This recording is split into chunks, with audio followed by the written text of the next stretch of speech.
कलयुग में मानव का मन नीचे गिरेगा, उसका जीवन पतित होगा।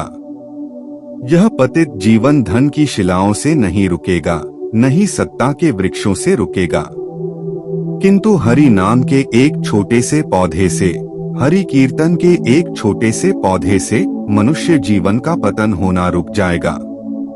पांडवों ने वनवास जाने से पूर्व श्री कृष्ण से कहा, अभी यह द्वापर का अंतकाल चल रहा है, आप हमें बताइए कि आने वाले कलियुग में कलिकाल की गति क्या और कैसी होगी। श्री कृष्ण कहते हैं, तुम पांचों भाई वन में जाओ और जो कुछ भी दिखे वह आकर मुझे बताओ, मैं तुम्हें उसका प्रभाव बताऊंगा।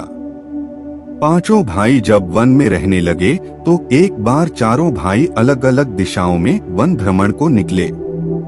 पांचों भाइयों ने वन में जो देखा उसको देखकर वे आश्चर्यचकित रह गए। युधिष्ठिर भ्रमण पर थे तो उन्होंने एक जगह पर देखा कि किसी हाथी की 2 सूंड है। अर्जुन दूसरी दिशा में भ्रमण पर थे।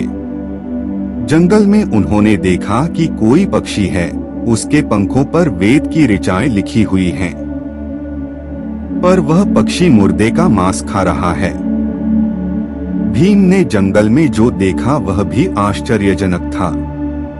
उन्होंने देखा कि गाय ने बछड़े को जन्म दिया है। जन्म के बाद वह बछड़े को इतना चाट रही है कि बछड़ा लहूलुहान हो गया।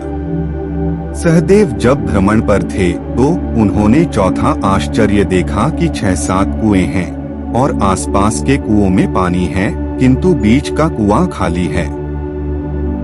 बीच का कुआं गहरा है, फिर भी पानी नहीं है।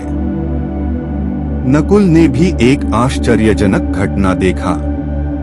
नकुल ने देखा कि एक पहाड़ के ऊपर से एक बड़ी सी शिला लुढ़कती हुई आती है और कितने ही विशालकाय वृक्ष एवं शिलाओं से टकराकर उनको नीचे गिराते हुए आगे बढ़ जाती है।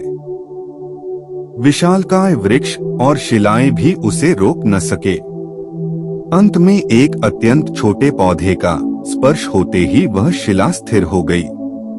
पांचों भाइयों ने जंगल से लौटकर श्री कृष्ण को अपने अनुभव सुनाए।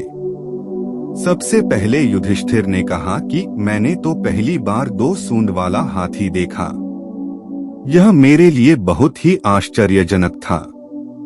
तब श्री कृष्ण कहते हैं, हे धर्मराज, अब तुम कलिकाल की सुनो। कलयुग में ऐसे लोगों का राज्य होगा जो दोनों ओर से शोषण करेंगे, बोलेंगे कुछ और करेंगे कुछ, मन में कुछ और कर्म में कुछ। ऐसे ही लोगों का राज्य होगा। इससे तुम पहले राज्य कर लो। युधिष्ठिर के बाद अर्जुन ने कहा कि मैंने जो देखा वह तो इससे भी कहीं ज्यादा आश्चर्यजनक था। मैंने देखा कि एक पक्षी के पंखों पर वेद की ऋचाएं लिखी हुई हैं और वह पक्षी मुर्दे का मांस खा रहा है। तब श्री कृष्ण कहते हैं, इसी प्रकार कलयुग में ऐसे लोग रहेंगे जो बड़े ज्ञानी और ध्यानी कहलाएंगे। वे ज्ञान की चर्चा तो करेंगे लेकिन उनके आचरण राक्षसी होंगे। बड़े पंडित और विद्वान कहलाएंगे, किंतु वे यही देखते रहेंगे कि कौन सा मनुष्य मरे और हमारे नाम से संपत्ति कर जाए। हे अर्जुन, संस्था के व्यक्ति विचारेंगे कि कौन सा मनुष्य मरे और संस्था हमारे नाम से हो जाए। हर जाति धर्म के प्रमुख पद पर बैठे विचार करेंगे कि कब किसका श्राद्ध हो, कौन कब किस पद से हटे और हम उस पर चढ़े। चाहे कितने भी बड़े लोग होंगे, किंतु उनकी दृष्टि तो धन और पद के ऊपर ही रहेगी। ऐसे लोगों की बहुतायत होगी, कोई कोई विरला ही संत पुरुष होगा। अर्जुन के सवाल के जवाब के बाद भीम ने अपना अनुभव सुनाया। भीम ने कहा कि मैंने देखा कि गाय अपने बछड़े को इतना चाटती है कि बछड़ा लहूलुहान हो जाता है। तब श्री कृष्ण कहते हैं, कलयुग का मनुष्य शिशुपाल हो जाएगा। कलयुग में बालकों के लिए ममता के कारण इतना करेगा कि उन्हें अपने विकास का अवसर ही नहीं मिलेगा। मोहमाया में ही घर बर्बाद हो जाएगा।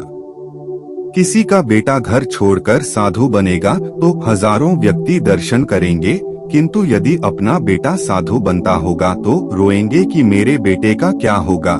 इतनी सारी ममता होगी कि उसे मोहमाया और परिवार में ही बांध कर रखेंगे और उसका जीवन वहीं खत्म हो जाएगा। अंत में बेचारा अनाथ होकर मरेगा। वास्तव में लड़के तुम्हारे नहीं हैं, वे तो बहुओं की अमानत हैं। लड़कियां जमाइयों की अमानत हैं और तुम्हारा यह शरीर मृत्यु की अमानत है। तुम्हारी आत्मा परमात्मा की अमानत है। तुम अपने शाश्वत संबंध को जान लो बस।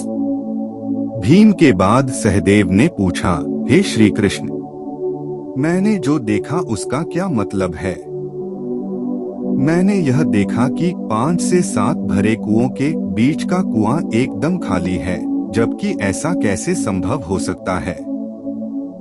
तब श्री कृष्ण कहते हैं, कलयुग में धनाढ्य लोग लड़के लड़की के विवाह में, मकान के उत्सव में, छोटे बड़े उत्सवों में तो लाखों रुपए खर्च कर देंगे, परंतु पड़ोस में ही यदि कोई भूखा प्यासा होगा तो यह नहीं देखेंगे कि उसका पेट भरा है या नहीं।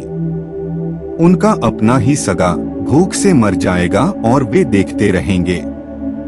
दूसरी ओर मौज मदिरा, मांस भक्षण, सुंदरता और व्यसन में पैसे उड़ा देंगे, किंतु किसी के 2 आंसू पोंछने में उनकी रुचि न होगी। दोस्तों, इंस्पिरेशन कहानियां पढ़ना चाहते हैं तो डिस्क्रिप्शन में लिंक दिए हैं, बस क्लिक करें। कहने का तात्पर्य यह कि कलयुग में अन्न के भंडार होंगे, लेकिन लोग भूख से मरेंगे। सामने महलों बंगलों में ऐशो आराम चल रहे होंगे, लेकिन पास की झोपड़ी में आदमी भूख से मर जाएगा। एक ही जगह पर असमानता अपने चरम पर होगी।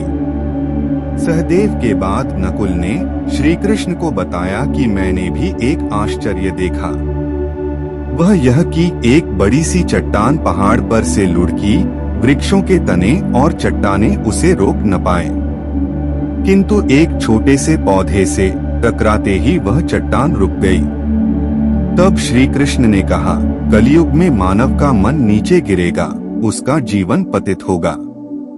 यह पतित जीवन धन की शिलाओं से नहीं रुकेगा, नहीं सत्ता के वृक्षों से रुकेगा, किंतु हरि नाम के एक छोटे से पौधे से, हरि कीर्तन के एक छोटे से पौधे से मनुष्य जीवन का पतन होना रुक जाएगा।